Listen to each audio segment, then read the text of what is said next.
Le doy la bienvenida a Nalda Bustamante, activista, defensora de los derechos de las mujeres. Vivimos un tiempo importante, inició pues esta agenda de activismo para erradicar, para conmemorar y erradicar pues también esta violencia de género, pero no solo es los días de activismo, es la realidad que se vive día a día en el país, día a día en la provincia, las cifras alarmantes, preocupantes. Ayer revisaban notas y cifras y decía, Santo Domingo registra un femicidio en lo que va del 2023. ¿Esto es real? ¿Esto es cierto? ¿Estas cifras realmente representan lo que pasa en Santo Domingo o es que no se denuncia, no se registra o qué está pasando? Estimada Nalda, buenos días.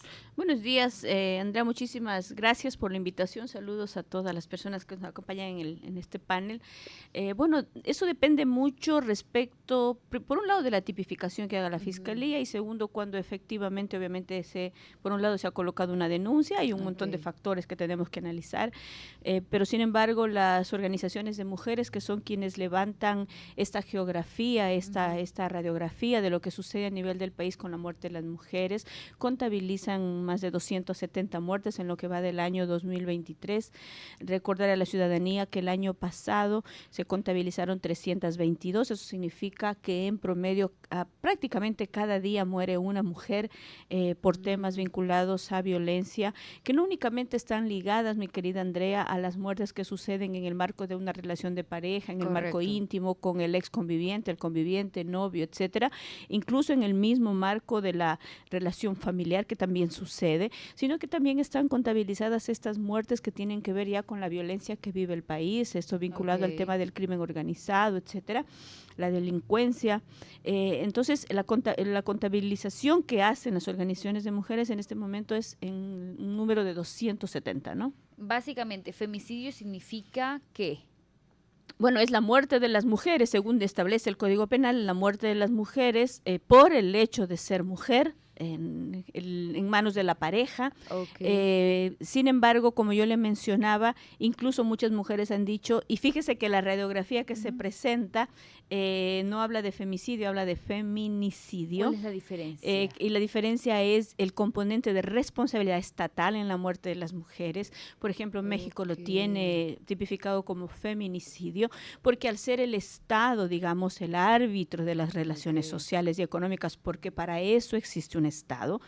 Entonces, básicamente, si ese es el árbitro designado para regular y mantener una convivencia pacífica, por eso se hacen leyes, etcétera, es el garante de esa convivencia, por tanto, el garante de los derechos de la población en general y, por supuesto, de estas poblaciones que están en desventaja por un sinnúmero de condiciones, que no solo hablamos ahí de las mujeres, hablamos de niños, niñas y adolescentes, hablamos de adultos mayores, hablamos de personas con discapacidad, hablamos de personas en movilidad, hablamos de las personas de pueblos y nacionalidades que están en desventaja histórica respecto del resto de la población. ¿Por qué se lo puede acusar por asesinato y no por femicidio? ¿Cuál es la diferencia? Bueno, por un lado, las penas, por ejemplo, ¿no? Las penas, entonces, claro, ahí la tipificación, nosotros tenemos, bueno, ahí intento de asesinar. Es decir, bueno, la tipificación es amplia. Usted sabe que el Código Penal lo que hace es hacer una clasificación, una calificación de conductas humanas que tienen que recibir alguna sanción porque se han cometido. Entonces, ahí pues hay hasta hace unos años, recuerde usted, hasta antes del 2014, mi querida Andrea, estamos hablando, ¿cuánto? 9 años, ni siquiera existía la tipificación por femicidio, ¿no es cierto? Entonces era lío de faldas, era muerte por amor, pasión, y ni sé qué, y no se visualizaba la muerte de las mujeres por el hecho de ser mujeres, así que la tipificación de alguna manera sí ha permitido generar debates como el que estamos dando en este momento y hacer visible que la muerte de las mujeres se da efectivamente por el hecho de ser mujeres, porque hay una sociedad que estructura relaciones desiguales entre hombres y mujeres, porque se establecen relaciones de poder en unos y otros, porque muchísimas mujeres siguen estando en una situación de subalternidad frente a los hombres, que son temas que tenemos que hablar, los que tienen que ser temas públicos y que devienen en consecuencias diversas, pero entre esas, la más nefasta, por supuesto, que son los temas de violencia. Y la violencia más extrema es la muerte de las mujeres, porque nosotros podemos revisar las denuncias que se presentan por ejemplo, violencia política, por violencia, bueno, aunque el Código Penal establece 3 tipos de violencia como delito, que son física, psicológica y sexual. La ley para prevenir y erradicar la violencia considera 7 tipos de violencia: la violencia política, ginecológica. Bueno, ahora hablando de violencia política, que también hemos venido hablando del caso de la vicepresidenta, lo que está ocurriendo en este momento. Bueno, pero fíjese que ahí es interesante hacer ese análisis y me alargo un poco, mi querida Andrea, disculpe, pero la vicepresidenta era una persona que venía diciendo que las mujeres que luchamos por el tema de los derechos estamos un poco casi que trasnochadas, ¿no? Que la violencia no existe o que las mujeres nos embarazamos para que el Estado nos dé un bono. Es una locura las declaraciones que hacía esta mujer en campaña, pero resulta que sí saca un video el 25 de noviembre, ¿no? Para decir que es víctima de violencia política. O sea, habría que preguntarle a la vicepresidenta qué pasó con el discurso anterior. Fíjese, esto es grave, mi querida Andrea, porque es un tema de empatía y solidaridad para quienes nos están escuchando.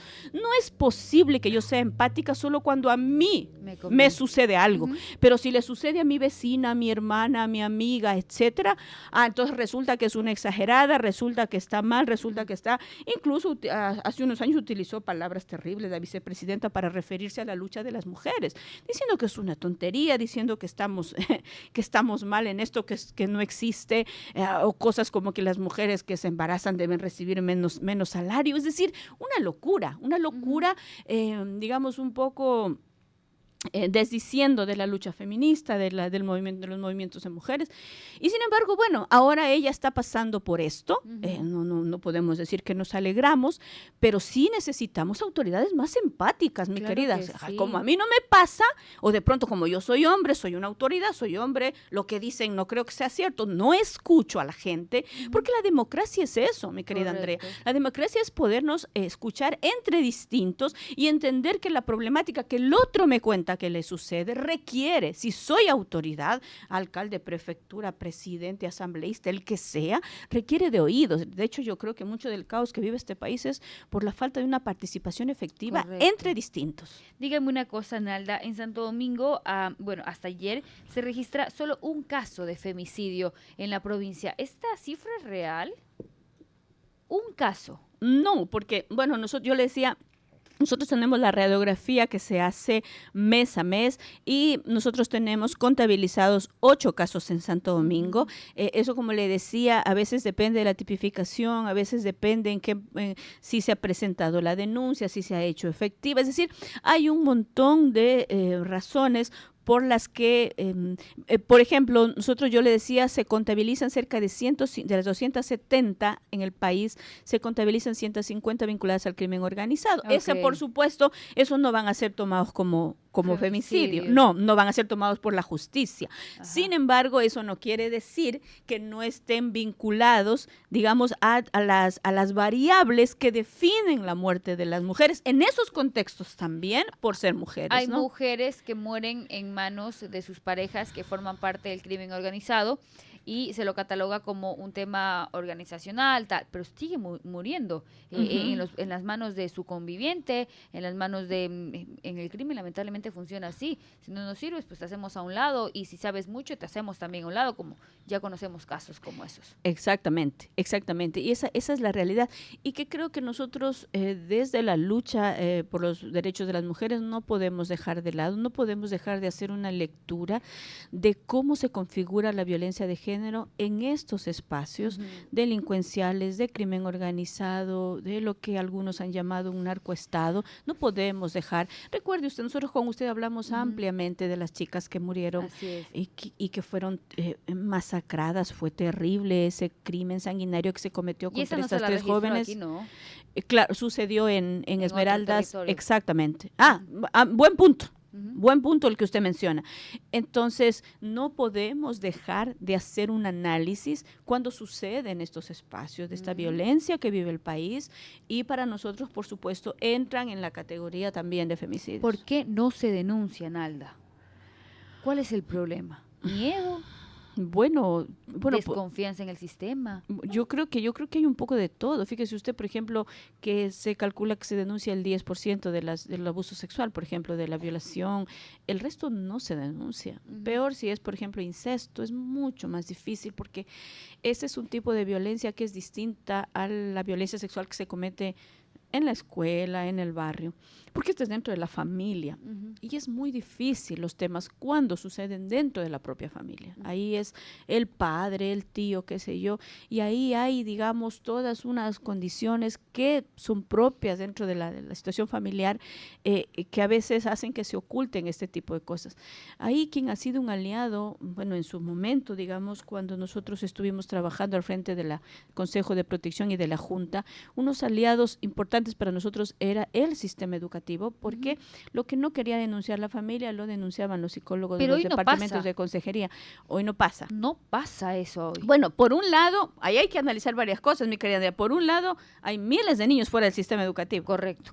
Es decir, si el espacio educativo se transformaba en un sitio protector de los derechos de los niños, porque al enterarse el docente, el rector, la psicóloga, se presentaba ante la autoridad competente el tema de la violencia, si los chicos dejan de asistir, por eso tenemos un repunte desde pandemia, porque en pandemia ya los niños estaban dentro de casa y no podían movilizarse. Hoy los chicos, y conozco casos, Nalda, los chicos tienen miedo contarle algo al psicólogo de la unidad educativa, porque en vez de atenderlo, lo reprimen, lo culpabilizan, lo revictimizan más. Y esa es una situación compleja porque conocí unos casos de unos chicos, de unas chicas especialmente, de que estaban siendo víctimas de violencia dentro de su hogar y las chicas dicen, yo no puedo contarle a la psicóloga porque la psicóloga inmediatamente le va a contar a mi mamá. Y mi mamá obviamente luego me reprime a mí. ¿Cómo puede pasar eso, Nalda?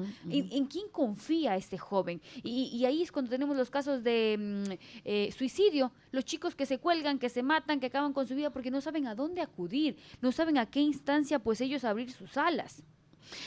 Mire, y ahí quizás una cosa, ahí nosotros podríamos solventar eso quizás y decir, se requiere capacitar, se requiere fortalecer habilidades, competencias para el acompañamiento de adolescentes. Y la empatía que usted decía hace un momento. Porque eso sucede, Andrea. Yo he visto montones. En la Concordia, nosotros hacemos un trabajo también, hemos visto muchos casos de eso, es decir, que a veces falta este tema de digamos, desarrollar habilidades desde los propios adultos, hablamos docentes, hablando del sistema educativo, ¿no? Rectores, psicólogos, de tal manera que nosotros podamos entender la psicología, el momento en el que se encuentra un adolescente, porque los tratamos como si fuesen adultos. Los niños y niñas adolescentes no son adultos. Correcto. No tienen la experiencia que nosotros tenemos, y lo digo despacio para que nos escuchen bien quienes están en este momento escuchando la radio, porque a veces nosotros los tratamos como si fuesen adultos y no lo son, incluso su desarrollo cerebral está en un proceso que no es equiparable al del adulto, por eso necesitan tanto acompañamiento, ellos necesitan mucho gestionar emociones, que para el adulto posiblemente, incluso para nosotros es difícil, Andrea, muchas veces, cuando estamos en un momento de tristeza, de angustia, a nosotros nos cuesta gestionar. Póngase usted en los zapatos de un chico, una chica de 13, 14, 15, 16, cuando más necesitan acompañamiento para la gestión de emociones. Entonces, claro, ahí sí se requiere que nosotros como adultos entendamos que quien garantiza esa protección somos nosotros. Es decir, quien tiene la responsabilidad de protegerlos, en primer lugar es la familia, por supuesto, porque es el círculo más cercano. Y luego es la comunidad, y luego es el sistema educativo, y luego es el sistema de salud y el Estado en general. Por eso, digamos, los niños, niñas y adolescentes tienen esta prioridad absoluta en nuestra Constitución, en nuestras leyes. El Ecuador es firmante de convenios internacionales donde se dice que los derechos de los niños, niñas y adolescentes están sobre los derechos de los demás. Y esto tiene una razón que es muy válida y es el proceso de desarrollo en el que ellos se encuentran. Entonces, claro, necesitamos adultos preparados para acompañar. Yo siempre digo, nosotros desde los gobiernos locales deberíamos tener programas de acompañamiento a la familia para evitar y prevenir muchas de las situaciones que vive Santo Domingo y el país en general, ¿no? 8 de la mañana con 22 minutos. Nalda, nos queda cortísimo el tiempo. Le invito públicamente para que la otra semana podamos tener un lapso más de tiempo para ampliar ya desde los niños, ya desde los jóvenes, desde los adolescentes, los derechos hacia ellos, lo importante y los desafíos que tiene el nuevo gobierno, que no sé qué tanto puede hacer en este corto periodo. Sí, bueno, yo creo que quedó pendiente un montón de temas. Creo que hubiera sido bueno topar cuánto dinero se asigna, por ejemplo, para el tema de prevenir y atender la violencia contra las mujeres, pero bueno, ojalá podamos la en otra otro momento. semana. Definitivamente. Gracias a Nalda Bustamante que nos ha acompañado hablando de este tema corto. Nos quedó muy corto el tiempo, pero ya tendremos otra oportunidad. Vámonos al corte, Wellington Murillo.